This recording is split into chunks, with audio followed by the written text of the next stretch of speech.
जहाँ पर दीपावली के पहले एक दिन पहले दिव्य दीपोत्सव मनाया जाता है। ये वही घाट है, ये लाखों दियों के द्वारा एक घाट को सजाया जाता है और उस समय कितनी जगमग अयोध्या करती है, मानो लगता है वास्तव में त्रेता युग में हम लोग इस समय अनुभव कर रहे हैं, त्रेता युग में पहुंच चुके हों। राम जी के स्वागतार्थ ये घाटों को दिव्य सजाया जाता है और कई गणमान्य लोग उस समय। नमस्कार, मैं संदीप अग्रवाल और आप देख रहे हैं मातृभूमि न्यूज़। इस वक्त पहुँचे हुए अयोध्या का रामपेड़ी में और हमारे साथ नंद गोपालाचार्य जी महाराज हैं। इनसे जानने की कोशिश करेंगे कि अयोध्या के बारे में क्या कुछ बताते हैं। जैसा कि हाल फिलहाल में ही 22 जनवरी को राम मंदिर का प्राण प्रतिष्ठा हुआ, लाखों की संख्या में पर डे अभी भी श्रद्धालु आ रहे हैं। आज हम जानना चाहेंगे कि यहाँ की विशेषता क्या क्या है। जो लोग बाहर से आते हैं, अन्य राज्यों से आते हैं, वो यहाँ सबसे पहले कौन कौन चीज़ का दर्शन करेंगे, किस मंदिर में पहले जाएंगे, पहले उनकी शुरुआत कहाँ से होगी, उनका विस्तृत जानकारी देने के लिए हमारे साथ नंद गोपालाचार्य जी महाराज हैं। सबसे पहले बाबा आपका बहुत बहुत स्वागत मातृभूमि न्यूज़ में। जी, जय जय सीताराम। और मातृभूमि चैनल के जितने भी दर्शक हैं, आप सभी को सादर जय जय सीताराम। सबसे पहले आपका श्री अयोध्या धाम में और आपके चैनल के जितने भी जो है श्रोता हैं, जितने भी दर्शनार्थी हैं, जुड़े हुए हैं, उन सबको बहुत बहुत जय जय सीताराम, अभिनंदन। झारखंड से चल करके श्री अयोध्या धाम में चैनल आया है, तो इसलिए बहुत बहुत मंगलाशासन। आपने पूछा अयोध्या धाम की महिमा, तो कहा गया है जो 7 पुरियाँ मोक्षदायिनी बतलाई गई हैं, अयोध्या, मथुरा, माया, काशी, कांची, अवंतिका, पुरी, द्वारावती चैवा सप्तैता मोक्षदायिका, उसमें सबसे पहले अयोध्यापुरी का नाम जो है लिया गया है। और यहाँ पर कहा गया है कि सबसे प्राचीन इस धरा पर अगर कोई नगरी बसाई गई तो वो अयोध्यापुरी है। वाल्मीकि रामायण में आया है कि मनुना मानवेंद्रेण या पुरी निर्मिता स्वयं। मनु महाराज जी को भगवान ने जो है आदेश दिया, स्वयं जो हृदय प्रदेश था वैकुंठ का वो अयोध्यापुरी थी, उसको यहाँ पर दिया और मनु महाराज जी ने इस नगरी को बसाया और यहीं से मैथुनी सृष्टि से मनु महाराज जी के माध्यम से ये मानव की उत्पत्ति हुई, इसलिए हम लोग मानव कहते हैं। तो जितने भी मानव जाति के जितने भी लोग हैं, चाहे वो देश हो विदेश में हो, सभी की उत्पत्ति यहीं से हुई है, सभी के पूर्वज यहीं अयोध्या के हैं। तो इसलिए अन्य कहीं जा पाएँ अथवा भले न जा पाएँ, लेकिन सभी को एक बार अयोध्या धाम में ज़रूर आना चाहिए। बाबा जानना चाहेंगे, यहाँ जब लोग बाहर से आते हैं तो उनके मन में ये सोच होती है कि पहले दर्शन कहाँ करें, पहले शुरुआत क्या से करें, उनके लिए क्या बताना चाहेंगे? ये आपने बहुत अच्छा प्रश्न किया है, क्योंकि कई लोग के मन में रहता है कि हम कहाँ से शुरुआत करें। तो उन श्रोताओं के लिए और उन दर्शनार्थियों के लिए महत्वपूर्ण बात यह है कि सबसे पहले आप आएँ तो सरजू के तट पर आएँ, क्योंकि सरजू मैया का दर्शन और स्नान करने के बाद में ही दर्शन करने का अधिकार प्राप्त होता है। क्योंकि बाकी तो हो सकता है जो बिल्डिंगें, इमारतें, मंदिर दिखाई दे रही हैं, इसका कई बार जीर्णोद्धार हुआ और निर्माण किया गया, लेकिन राम जी के समकालीन में, राम जी के समय के अगर कुछ भी है तो वो सरजू मैया है। वो वही सरजू मैया जिसमें राम जी गोता लगाते थे, और जिस स्थान पर आप बैठे हुए हैं ये राम पैड़ी है, पीछे राम जी इसी में गोता लगाते थे। और राम जी का सगुण साकार कहा गया है सरजू। अयोध्या च परब्रह्म सरयू सगुणः पुमान तन निवासी जगन्नाथ सत्यम सत्यम वदाम्यहम्। जो सरजू सगुण ब्रह्म है और अयोध्या ये परब्रह्म है, और यहाँ के निवासी जगन्नाथ मूर्ति के समान कहे गए। तन निवासी जगन्नाथ सत्यम सत्यम वदाम्यहम्। भोलेनाथ जी पार्वती मैया से कहते हुए कहते हैं कि ये सत्य है। तो यहाँ पर आकर के सरजू माँ का स्नान करें, और स्नान करने के बाद में लवकुश के द्वारा स्थापित नागेश्वर नाथ, आपने भी दर्शन किया होगा, नागेश्वर नाथ भगवान का दर्शन करें, जल चढ़ाएँ। और पीछे काले राम मंदिर है, बहुत प्राचीन श्री राम लला सरकार की विग्रह है, ये सब लोग नहीं जान पाते हैं। तो काले राम मंदिर इसकी बड़ी महिमा है। तो जस्ट नागेश्वर नाथ के पीछे है काले राम मंदिर का दर्शन करें। और इसके बाद में श्री हनुमान जी महाराज जी का हनुमानगढ़ी पर जाकर के दर्शन करना चाहिए, क्योंकि राम दुआरे तुम रखवारे। हनुमान जी अयोध्या के राजा हैं और चारों जुग प्रताप तुम्हारा है, प्रसिद्ध जगत उजियारा।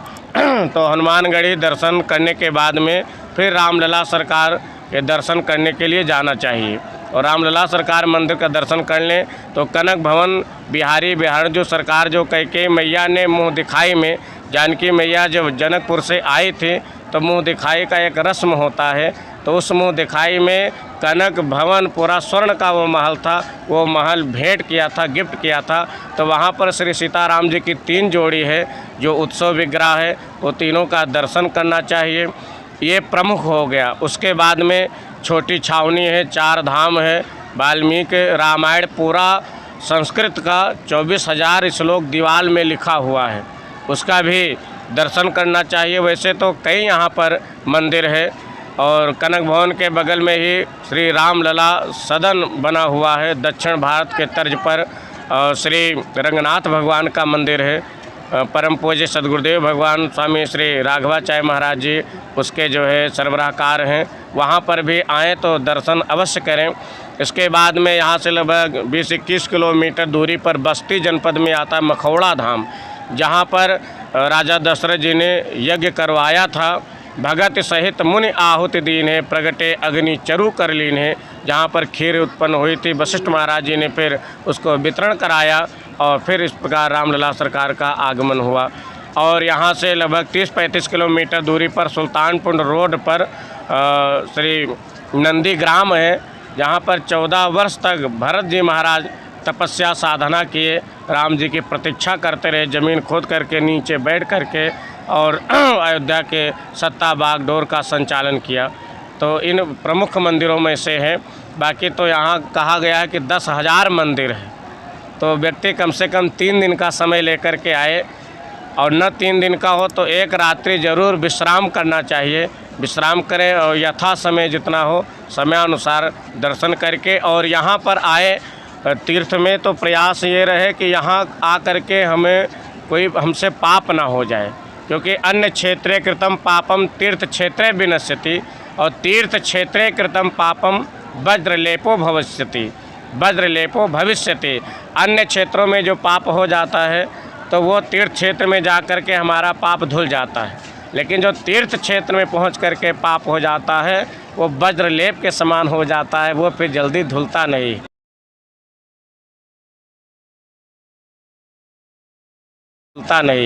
तो यहाँ पर सब राममय दर्शन करें, यहाँ गुण ही अवलोकन करें, अवगुण का परित्याग कर दे। वैसे तो अयोध्यापुरी स्वर्ग से भी बढ़कर के इसकी महिमा है।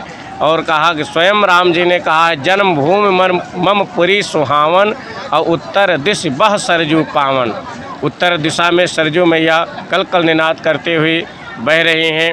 और यहाँ पर जो भी एक क्षण के लिए, संदीप जी एक निमिष कहते हैं, पलकों का गिरना पलकों का उठना, इतने समय को एक निमिष कहते हैं। पूज्य गोस्वामी तुलसीदास महाराज जी ने कहा है अयोध्या के महिमा के संदर्भ में कि कोटि कल्प काशी बसे, करोड़ों कल्प काशी में जो वास करने का फल होता है, 1000 कल्प तक मथुरा में जो वास करने का फल होता है, वो एक निमिष सरजू बसे तुलह न तुलसीदास। एक निमिष जो भी व्यक्ति, जो भी जीव सरजू के तट पर, यानी जिस स्थल पर आप हैं, यहाँ पर आकर के निवास कर ले, अयोध्यापुरी में आकर के निवास कर ले, तो उसकी तुलना गोस्वामी तुलसीदास महाराज जी कहते हैं मैं नहीं कर सकता हूँ, तुलह न तुलसीदास। तो ये अयोध्यापुरी की महिमा है। और जहाँ पर अन्य देवता भी राम जन्मभूमि का दर्शन तो करते ही, जिस समय जन्मभूमि का रामलला सरकार विराजमान हुए महाराज, अद्भुत छवि थी। जितने भी सनातनी देश के विदेश के कोने कोने में हैं, वो सबसे बड़ा भावुक का क्षण था। वो हम अयोध्या वासियों का वर्षों से ये प्रतीक्षा थी कि हमारे रामलला सरकार गर्भगृह में विराजमान हो। और 22 जनवरी से जब से रामलला सरकार विराजमान हो गए हैं, तब से अयोध्यापुरी का गौरव और वापस आ गई है। समझे त्रेता युग की छाया दिखाई दे रही है। आप भी कल से आए हैं तो दर्शन कर रहे होंगे, लाखों की संख्या में आ रहे हैं और दर्शन करके भावुक हो जाते हैं और दर्शन करके आनंदित हो जाते हैं।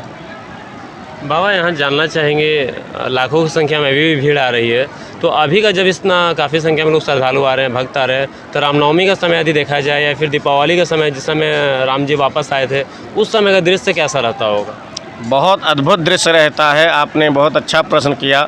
दीपावली के समय हमारे माननीय श्री योगी आदित्यनाथ महाराज जी, उत्तर प्रदेश के मुख्यमंत्री, ये वही स्थल है, यहाँ पर दीपोत्सव होता है। आपने भी, आपके दर्शक भी टीवी के, मोबाइल के माध्यम से देखे होंगे। ये एक रंच मात्र भी भूमि खाली नहीं रहती है, ये सब दीपों से सजा रहता है।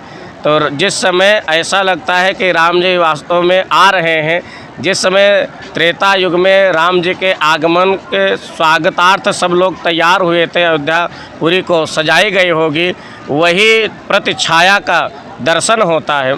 और जन्म, जिस समय श्री राम भगवान का जन्मोत्सव चैत्र शुक्ल पक्ष नवमी को मनाया जाता है। शास्त्र में कहा गया है कि ब्रह्मांड में 68 करोड़ तीर्थ हैं, तो व्यक्ति पूरा जीवन लगा दे और कोई काम करे ही ना, केवल तीर्थ आटन करे, भ्रमण करे, दर्शन करे, तो भी पूरा जीवन समाप्त हो जाएगा, फिर भी उन तीर्थों का दर्शन नहीं कर पाएगा। तो ऐसे में उपाय क्या है, सारे तीर्थों का फल उसको कैसे मिले? तो कहते हैं जिस दिन भगवान राम का जन्मोत्सव है, उस समय वो व्यक्ति अयोध्या में आ जाए, तो सारे तीर्थों में जाने का जो फल होता है उसको सहज ही प्राप्त हो जाएगा। इस बात का प्रमाण गोस्वामी तुलसीदास महाराज जी की बड़ी सुंदर चौपाई है कि जय दिन राम जन्म श्रुति गावहीं, जय दिन राम जन्म श्रुति गावहीं, तीरथ सकल तहाँ चलिया वहीं, तीरथ सकल तहाँ चलिया वहीं। सारे तीर्थ वहाँ पर स्वयं आकर के और सरजू जी में डुबकी लगाते हैं, रामलला सरकार का दर्शन करते हैं। तो उस दिन जो भी व्यक्ति आ गया तो समझो सारे तीर्थ में जाने का उसको फल सहज ही प्राप्त हो जाता है। और इतना ही नहीं, यहाँ का यह महत्व है कि 1 महीने का मेला लगता है तीर्थराज प्रयाग में, जहाँ पर कुंभ लगता है। इस बार भी कुंभ का आयोजन हो रहा है, हाँ, प्रयागराज में। तो जब वहाँ सारे भक्त लोग अपना पाप धुल जाते हैं, तो उस पाप के कारण तीर्थराज प्रयाग भी काले हो जाते हैं। तो वो अपना पाप कहाँ धुलें?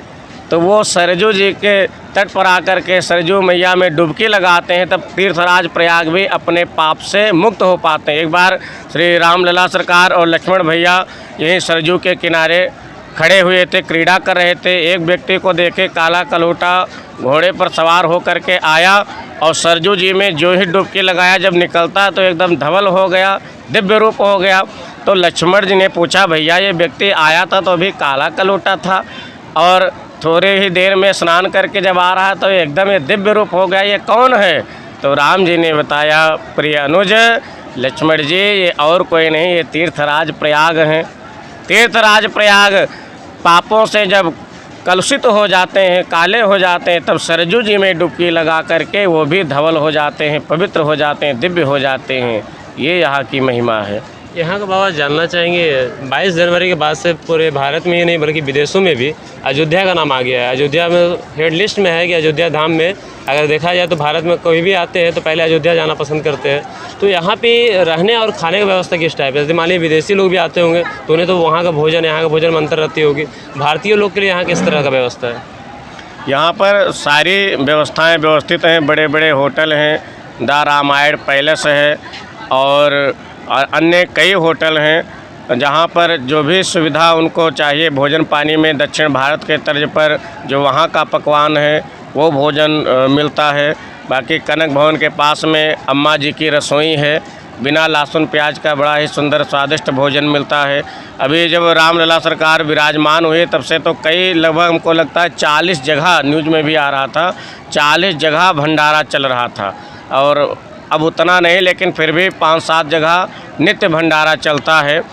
कई अन्य क्षेत्र चलते हैं। जन्मभूमि जो विद्याकुंड के पास में तीर्थ क्षेत्र पुरम बना हुआ है, अभी भी जो व्यक्ति उतने संसाधन संपन्न नहीं हैं, जो कम संसाधन वाले हैं, उनके लिए फ्री में व्यवस्था है। वहाँ पर जाएं, अपना आधार नंबर जो है दर्ज करा दें। उनके रहने के लिए फ्री में खाने की व्यवस्था राम जन्मभूमि ट्रस्ट के द्वारा संचालित हो रहा है।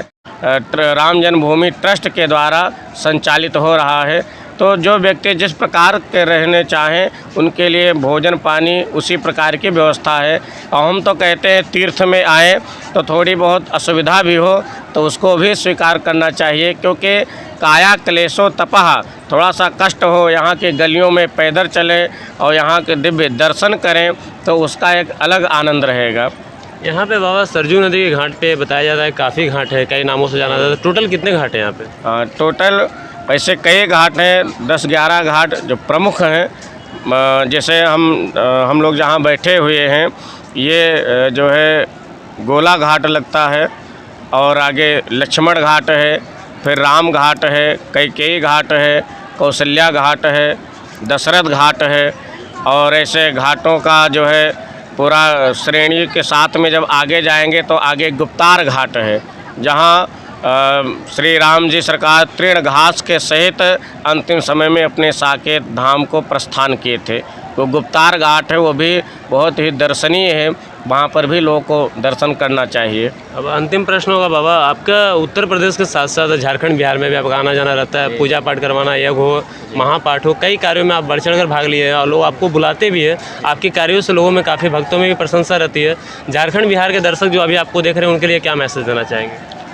उनके लिए हम यही मंगल कामना करते हैं कि आप सब लोग अयोध्या जो आ चुके हैं वो श्री राम लला सरकार की कृपा प्राप्त कर चुके हैं, और जो नहीं अभी आ पाए वो भी आकर के दर्शन करें। और आप सभी दर्शकों के लिए यही मंगल कामना है रामलला सरकार के चरणों में कि जल्दी ही रामलला सरकार आपको भी बुला करके और अपना दर्शन दें। बड़ा अच्छा लगता है बिहार झारखंड में जा कर के अगाध श्रद्धा निष्ठा देखने को मिलती है। अभी आपके ही जोरी में विशाल यज्ञ हुई और ऐसा लगता था कि अयोध्या ही मानो जोरी में आकर के बस गई हो। अयोध्या जैसा ही माहौल जो है 7 दिन तक 9 दिन तक जो यज्ञ थी वो पूरा माहौल वैसा लग रहा था। और अधिक से अधिक संख्या में मातृभूमि चैनल से आप लोग जुड़ें, दर्शन करें। और आपने कहा था कि महाराज जी जब हम अयोध्या आएंगे तो हम ज़रूर आपके साथ में वहाँ पर जो है चर्चा करेंगे, अयोध्या धाम की महिमा को हम अपने दर्शकों को दिखाएंगे, वो भी आपके माध्यम से। तो ये आपकी जो हृदय की इच्छा थी ये रामलला सरकार ने पूरा की, क्योंकि हमारा भी बाहर आना जाना लगा रहता है। अब आज ही भागवत कथा के लिए हमें निकलना है। हमारे सामने श्री अरुण शुक्ल जी हैं, आपके घर पर कल से ही भागवत कथा है। फिर हजारीबाग में भी आ रहे हैं, 12 जून से लेकर के 18 जून हजारीबाग झारखंड में भागवत कथा है। तो जो समीपस्थ भक्त हैं वहाँ आना चाहेंगे तो वहाँ पर भी आकर के भागवत कथा भी श्रवण करें और मातृभूमि चैनल से जुड़े रहें, दर्शन करते रहें। और सभी के लिए मंगल कामना, तो साधुवाद। श्री रामलला सरकार की कृपा आप सभी भक्तों के ऊपर बनी रहे। जय जय सीताराम, जय श्रीमन नारायण। जो बाबा आपसे जो नए भक्त हैं जो आपसे मिलना चाहते हैं अयोध्या में आकर, वो कहाँ पर आपसे मिलेंगे, किस तरह से मिल जाएंगे? जो नए भक्त हैं, कई लोग वहाँ जुड़े हुए हैं, वो चाहते हैं कि हम अयोध्या जाएं तो महाराज जी से भी भेंट करें, दर्शन करें। तो उनके लिए जानकारी के लिए बता दें कि अयोध्या धाम जो स्टेशन है वहाँ उतरें और वहाँ से क्रॉसिंग पड़ता है, कनीगंज लगता है, विद्याकुंड के पहले ही श्री राघव कृपा कुटीरम नाम स्थान है, वहाँ आप आ सकते हैं। बस रेलवे स्टेशन से मुश्किल से 500 मीटर की दूरी पर है, तो आराम से वहाँ पर भेंट मुलाकात हो जाएगी। धन्यवाद।